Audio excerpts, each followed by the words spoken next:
The Galaxy institute में स्वागत है छात्रों। और मैं सागर पांडे। पिछली क्लास में हम लोग गंगा और उसकी सहायक नदी तंत्र की चर्चा किए और आज हम हिमालय अफवाह तंत्र की सबसे पश्चिमी अफवाह तंत्र सिंधु नदी अफवाह तंत्र के विषय में बच्चों अध्ययन करेंगे। सिंधु नदी अफवाह तंत्र के विषय में चर्चा किया जाए। सिंधु और उसकी सहायक नदी झेलम, चेनाब, रावी, ब्यास और सतलज। कौन कौन बच्चों? झेलम, चेनाब, झेलम रिवर, चेनाब रिवर, झेलम चेनाब, रावी, ब्यास और सतलज नदी मिलकर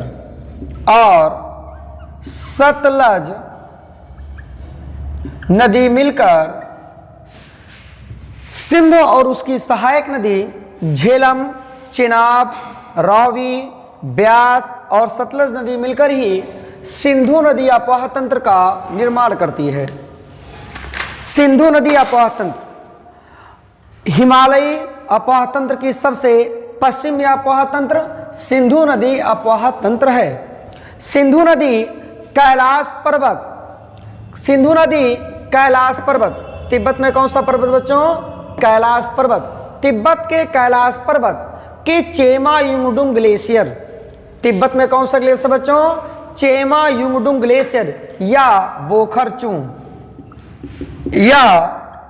बोखरचू ग्लेशियर से तिब्बत में कैलाश पर्वत के निकट चेमा युंगडुंग ग्लेशियर या बोखरचू ग्लेशियर से सिंधु नदी का उद्गम होता है। तो सिंधु नदी का उद्गम कैलाश पर्वत श्रेणी के बोखरचू या चेमा युंगडुंग ग्लेशियर से उद्गम होता है। सिंधु नदी जब चेमा युंगडुंग ग्लेशियर से निकलती है तो सीधा यह नदी उत्तर पश्चिम की तरफ बढ़ते हुए भारत के लद्दाख केंद्र शासित प्रदेश के दमचौक नामक स्थान पर, कौन सा बच्चों? दमचौक नामक स्थान पर भारत में प्रवेश करती है। तो प्रश्न एग्जाम में प्रश्न पूछ सकता है और बहुत इंपॉर्टेंट है कि भारत में सिंधु नदी किस स्थान से बच्चों प्रवेश करेगी? तो आप क्या कहेंगे? दमचौक। उसके बाद यह नदी लद्दाख केंद्र शासित प्रदेश होकर भारत में बहती है। सिंधु नदी की कुल लंबाई 2880 किलोमीटर है। 2880 किलोमीटर है। सिंधु की कुल लंबाई 2880 किलोमीटर है, किंतु यह भारत में लगभग 789 भारत में लगभग कितना किलोमीटर? लगभग ये 789 किलोमीटर बहती है या प्रवाहित होती है। तो जब प्रश्न पूछेगा कि सिंधु की कुल लंबाई बच्चों कितनी है तो 2880 किलोमीटर और भारत में कितना किलोमीटर बहती है? लगभग 789 किलोमीटर। यह भारत में लद्दाख पर्वत श्रेणी और जास्कर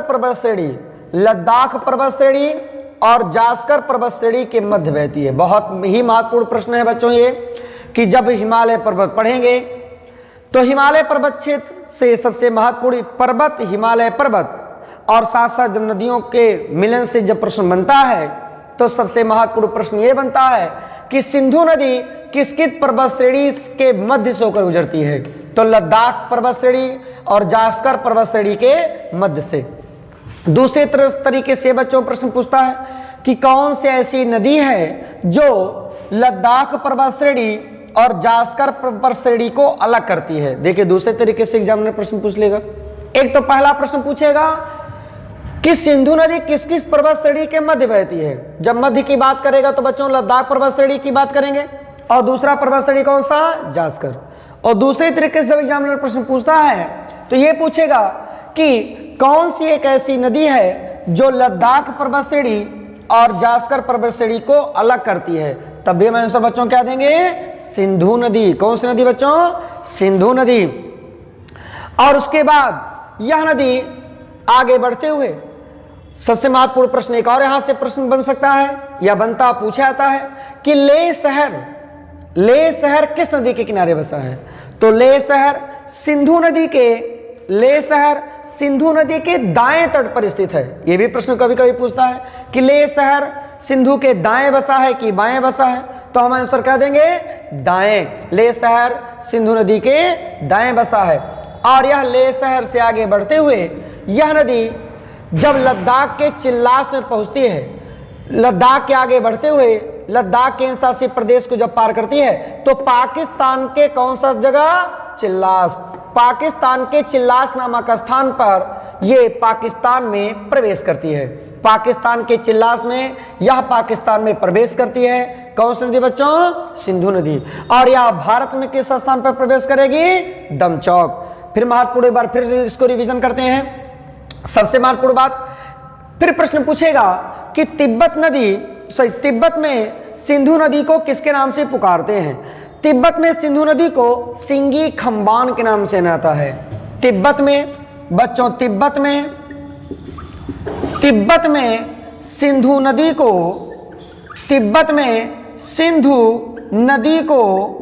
सिंगी खम्बान। बहुत ही महत्वपूर्ण प्रश्न है बच्चों ये कि तिब्बत में, बहुत ही महत्वपूर्ण प्रश्न है कि तिब्बत में सिंधु को किसके नाम से पुकारते हैं। तो हम आंसर क्या देंगे बच्चों, सिंगी खम्बान के नाम से। इसे सिंगी खम्बान के नाम से। और कभी कभी प्रश्नों में यह देखा जाता है कि सिंगी खम्बान को ना देते हुए विकल्प में शेरमुख का भी वर्णन आता है। अर्थात सिंगी खम्बान अगर प्रश्न में नहीं रहता, 4 विकल्पों में नहीं रहता, तो हम तिब्बत में बात करेंगे कि तिब्बत में सिंधु को किसके नाम से आनेंगे बच्चों, तो शेरमुख के नाम से। किसके नाम से बच्चों, शेरमुख के नाम से। तिब्बत में सिंधु को सिंगी खम्बान या शेरमुख के नाम से भी जाना जाता है। सबसे महत्वपूर्ण बात, आगे बात करते हैं। फिर आपसे प्रश्न पूछेगा कि यह नदी, सिंधु की सहायक नदी कौन कौन सी है। सिंधु की मुख्य 5 सहायक नदी हैं। कितनी सहायक नदी मुख्यतः, 5। झेलम, चेनाब, रावी, ब्यास और सतलज। ये तो सबसे ज्यादा प्रश्न यहां से बनता ही है। पर जब हम अन्य एग्जामों के थोड़ा हाई लेवल की बात करते हैं तो कभी कभी प्रश्न छोटे नदियों की भी चर्चा करती है। तो जब प्रश्न यहाँ चर्चा होगा तो प्रश्न गौर करिएगा। छोटी नदियों की बात करें तो श्योक पूछता है, श्योक किसकी सहायक नदी है। तो हम आंसर क्या देंगे बच्चों, सिंधु की। नुब्रा नदी आपकी सिंधु की। गिलगिट नदी भी सिंधु की। कुर्रम, गोमल ये सब नदी भी किसकी सहायक नदी है, सिंधु की। गोमल सिंधु की सहायक नदी है। कुर्रम सिंधु की सहायक नदी है। गिलगिट सिंधु की सहायक नदी है। नुब्रा सिंधु की सहायक नदी है। श्योक सिंधु की सहायक नदी है। एक सबसे महत्वपूर्ण बात आपको बताना चाहेंगे हम कि नुब्रा नदी सियाचिन ग्लेशियर से निकलती है। किस ग्लेशियर से बच्चों, सियाचिन ग्लेशियर से। और यह भारत का सबसे बड़ा ग्लेशियर है। कौन सा बच्चों, सियाचिन ग्लेशियर। सियाचिन ग्लेशियर भारत का सबसे बड़ा ग्लेशियर है। सबसे महत्वपूर्ण बात, अगर प्रश्न यहां देता है कि सियाचिन तक अगर भारतीय सैनिकों को पहुंचना है या जाना है तो कैसे जाते हैं, क्योंकि अधिक समय तक बर्फ जमी रहती है।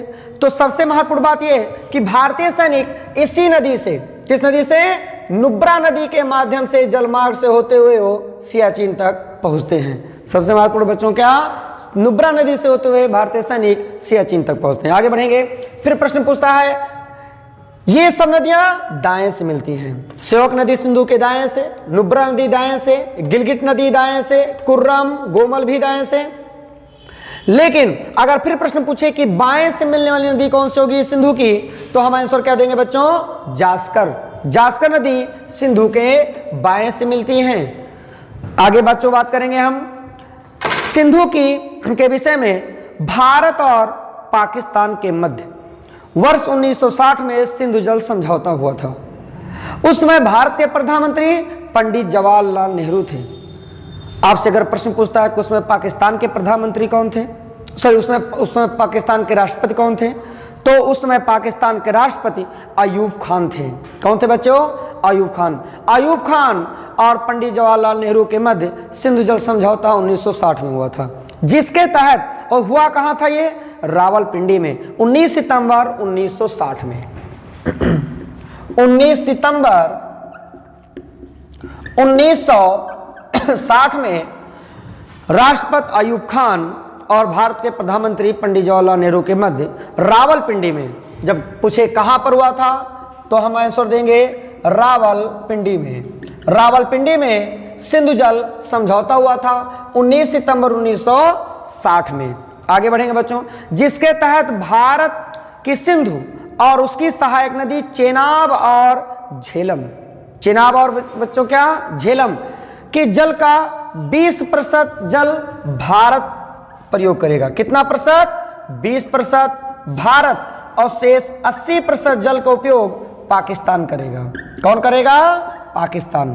तो सिंधु जल समझौते के तहत सिंधु और चेनाब नदी के जल का 80% मुख्यतः भाग कौन प्रयोग करेगा? पाकिस्तान। और 20% कौन करेगा? भारत। यह सिंधु जल समझौता कब हुआ था? 19 सितंबर 1960 में। किस जगह हुआ था? रावलपिंडी में। और किसके किसके मध्य हुआ था?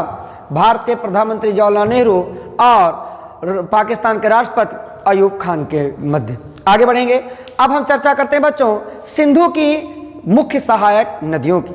किसकी बच्चों? सिंधु की मुख्य सहायक नदियों की।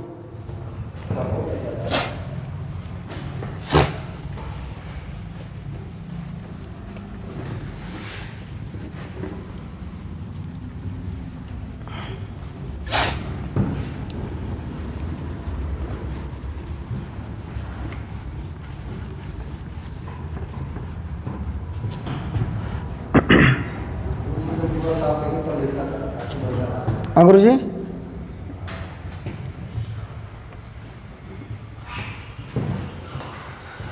सिंधु की मुख्य 5 सहायक नदियां हैं। सिंधु की बच्चों कितनी मुख्य सहायक नदी? 5।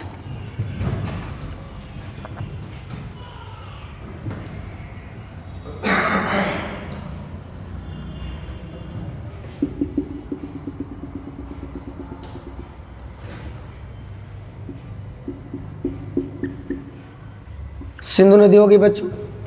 और सिंध की मुख्य 5 सहायक नदी में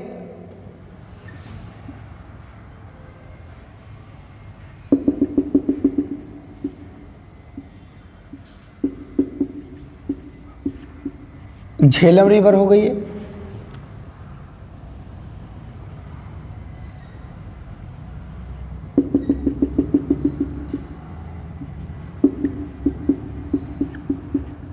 चेनाब रिवर हो गई,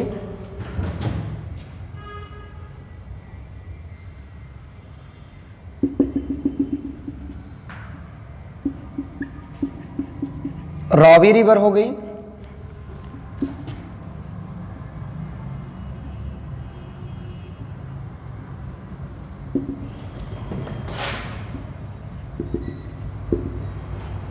ये मुख्य नदी आपकी चेनाब कहलाएगी, चेनाब रिवर। और तिब्बत के क्षेत्र से ही, और बच्चों तिब्बत के क्षेत्र से ही एक नदी सतलज निकलती है। कौन सी नदी बच्चों? सतलज।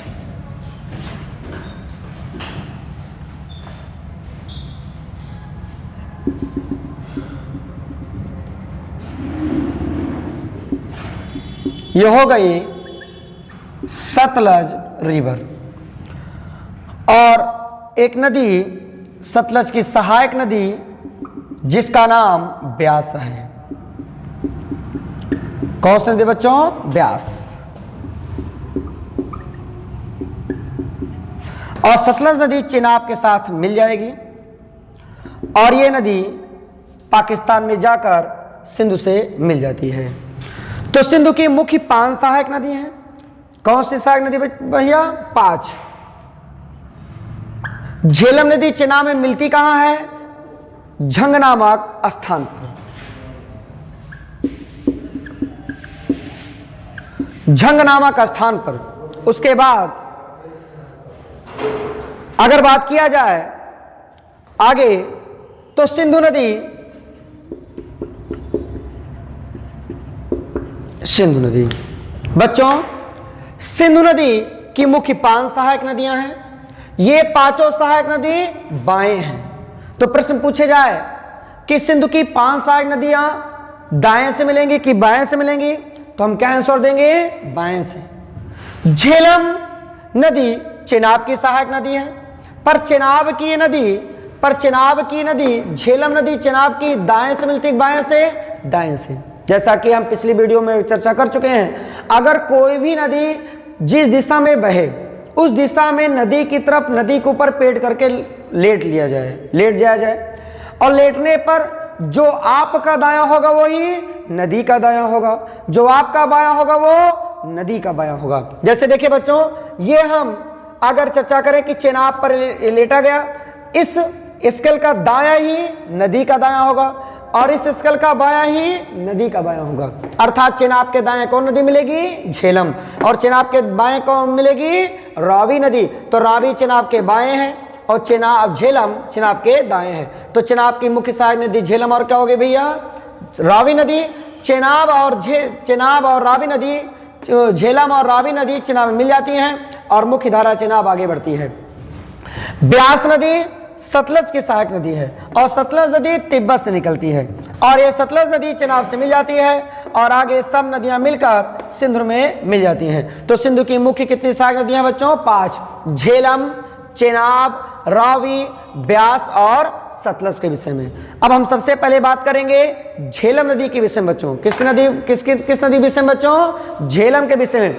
झेलम नदी अनंतनाग, जम्मू कश्मीर के अनंतनाग नामक झील के निकट बैरीनाग से निकलती है। झेल नदी का उद्गम अनंतनाग के निकट बैरीनाग से होता है और यह नदी श्रीनगर होते हुए, कौन सा नगर बच्चों, श्रीनगर होते हुए यह नदी, झेलम नदी श्रीनगर होते हुए बूलर झील में प्रवेश करती है और बूलर झील में प्रवेश करने के बाद आगे निकलती है और आगे बूलर के आगे निकलकर यह भारत और पाकिस्तान के मध्य सीमा बनाते हुए पाकिस्तान के झंग नामक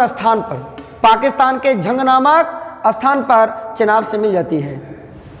झेलम नदी, अगर बच्चों हम बात करें झेलम नदी अपने साथ हिमानी जलोढ़ लेकर आती है। कैसा जलोढ़ बच्चों, हिमानी जलोढ़, और हिमानी जलोढ़ श्रीनगर के क्षेत्रों में बिछा देती है, कश्मीर की घाटी में बिछा देती है हिमानी जलोढ़।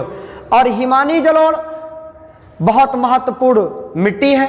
जम्मू कश्मीर में इस हिमानी जलोढ़ को करेवा के मैदान के नाम से भी जाना जाता है। किस मैदान के बच्चों नाम से, करेवा, जो कृषि के लिए बहुत ज्यादा महत्वपूर्ण है। किंतु जम्मू कश्मीर में सेब, केसर, जाफरान, इन सब की मुख्यतः खेती करेवा के मैदान में ही की जाती है। पूरे भारत में सबसे ज्यादा सेब श्रीनगर प्रसिद्ध है। बारामूला जिला, श्रीनगर के पास बारामूला बहुत ही महत्वपूर्ण है जो सेब के लिए जाना जाता है। आगे बढ़ेंगे बच्चों। झेलम नदी का वास्तविक नाम बितस्ता है। क्या है बच्चों, बितस्ता है। और भारत की सबसे मीठे पानी की झील, सबसे बड़ी मीठे पानी की झील बूलर झील है। क्यों मीठा है, क्योंकि झेलम नदी ग्लेशियर छेद से स्वच्छ जल को लेकर आती है और बूलर झील में आके गिरा देती है और एक सिरे से नदी आगे निकलती है, जिससे लगातार बूलर झील का पानी स्वच्छ होता रहता है। इस प्रकार अगर प्रश्न पूछा जाए कि भारत की सबसे बड़ी मीठे पानी की झील कौन सी है, तो हम क्या जवाब देंगे बच्चों, बूलर झील। कौन सी झील, बूलर झील। अगली नदी हमारी बच्चों चेनाब नदी होगी। कौन नदी, चेनाब।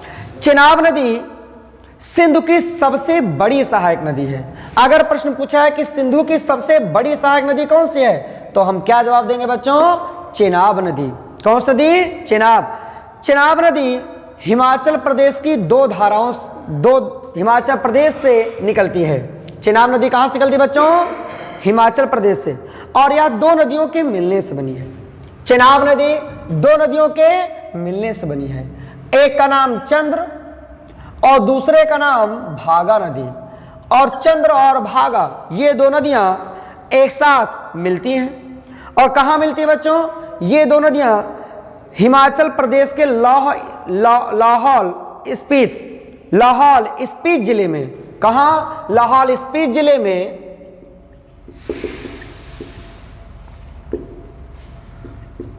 हिमाचल प्रदेश के लाहौल स्पीति जिले में चंद्र और भागा नदियों का संगम होता है। और यह लाहौल इस्पात में पूछा है किस घाटी में? केलांग घाटी। कौन सा बच्चों? केलांग घाटी। किस घाटी में? केलांग घाटी। प्रश्न पूछता है कि चंद्र और भागा नदी लाहौल स्पीति में किस घाटी मिलती है? केलांग घाटी में। केलांग घाटी में मिल जाती है। किस स्थान पर? टंडी नामक स्थान पर। कौन सा स्थान? टंडी। गौर करिएगा बच्चों, हिमाचल प्रदेश में चंद्र और भागा दो सरिता निकलती है। इन दोनों सरिताओं का संगम लाहौल स्पीति जिले, हिमाचल प्रदेश के लाहौल स्पीति जिले के केलांग घाटी में टंडी नामक स्थान पर होता है। और उसके बाद ये नदी चेनाब के नाम से जानी जाती है। किसके नाम से बच्चों? चेनाब के नाम से। इसीलिए हिमाचल प्रदेश में चेनाब नदी को चंद्रभागा के नाम से पुकारा जाता है।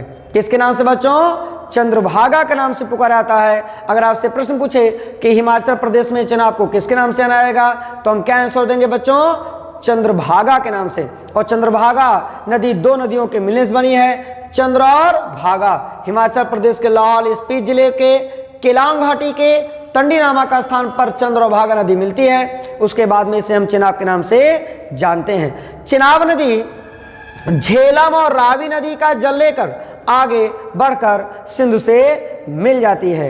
आगे बढ़ेंगे, अगली हमारी नदी बच्चों रावी नदी होगी। कौन सी नदी होगी बच्चों? रावी नदी।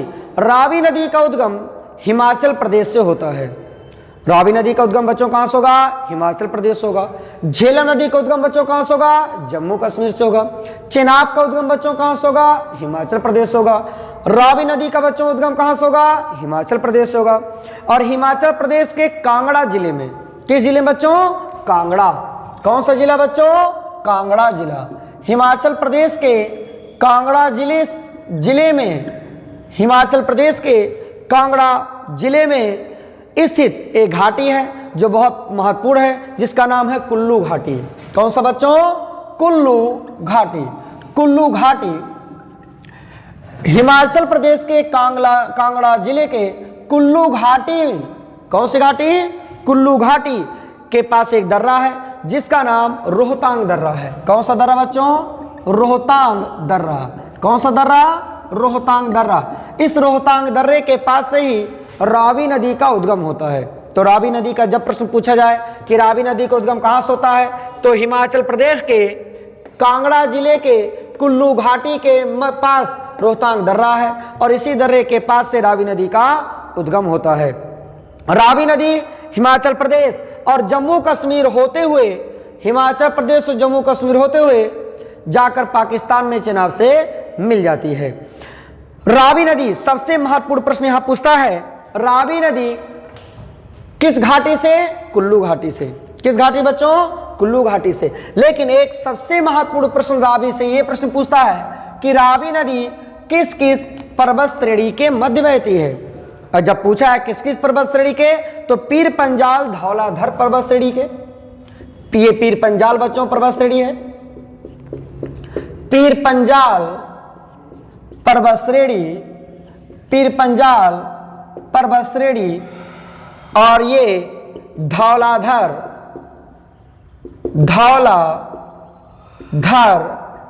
पर्वत श्रेणी। तो पीर पंजाल पर्वत श्रेणी और धौलाधर पर्वत श्रेणी के मध्य से होते हुए कौन नदी बहती है? तो हम क्या जवाब देंगे बच्चों? रावी नदी। कौन नदी? रावी नदी। रावी नदी पीर पंजाल पर्वत श्रेणी और धौलाधर श्रेणी के मध्य बहती है। कुल्लू घाटी से कौन नदी बहती है? रावी नदी बहती है। आगे बढ़ेंगे बच्चों, अगला हमारा प्रश्न होगा नदी ब्यास नदी। कौन सी नदी बच्चों?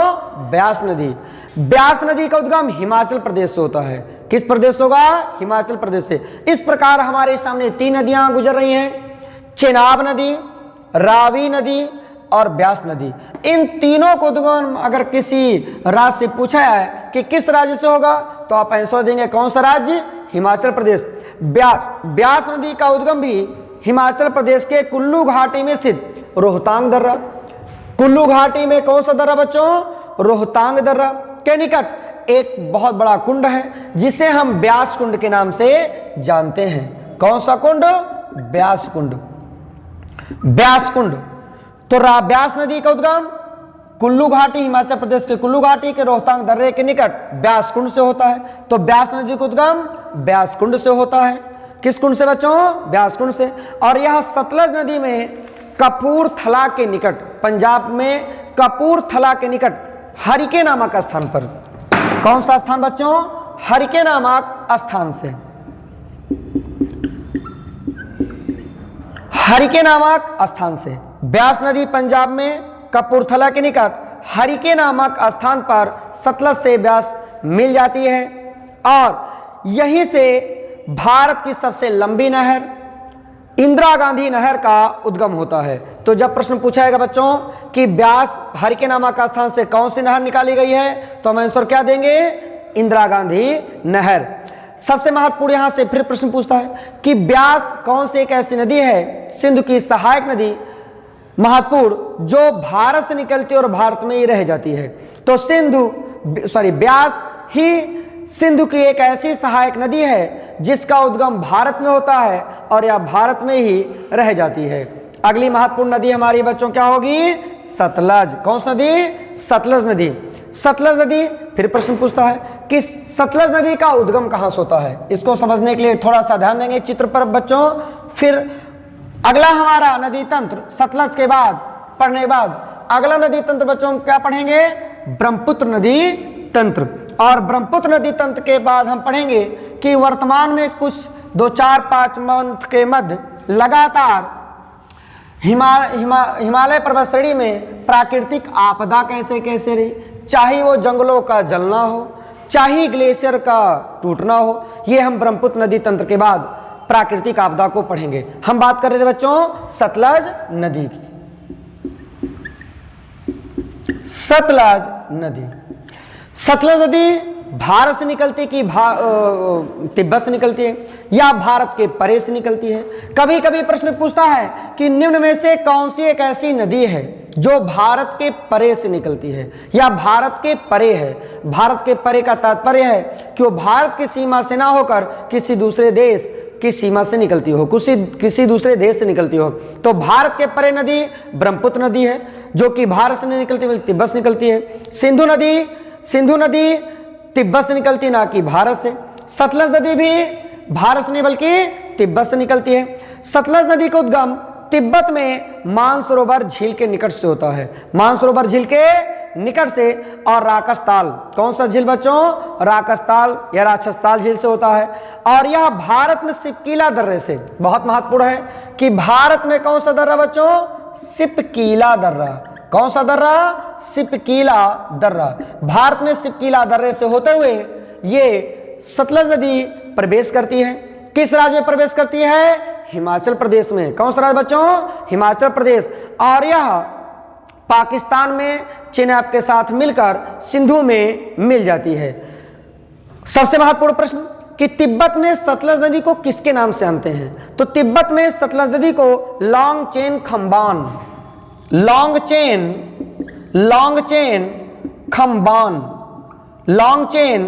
खम्बान के नाम से जाना जाता है। बहुत महत्वपूर्ण प्रश्न है कि सतलज नदी को तिब्बत में बच्चों किसके नाम से जानते हैं? तो लॉन्गचेन खम्बान के नाम से। सतलज नदी भारत में किस दर्रे से प्रवेश करती है? सिपकीला दर्रा। किस राज्य में प्रवेश करती है बच्चों? हिमाचल प्रदेश में प्रवेश करती है। तो इस प्रकार हम आज सिंधु नदी को पढ़े, अध्ययन किए और हमें आशा होगी, ये आशा है आपसे कि आपको बहुत अच्छा समझ में आएगा। आप शेयर करिए, लाइक करिए, सब्सक्राइब करिए। धन्यवाद।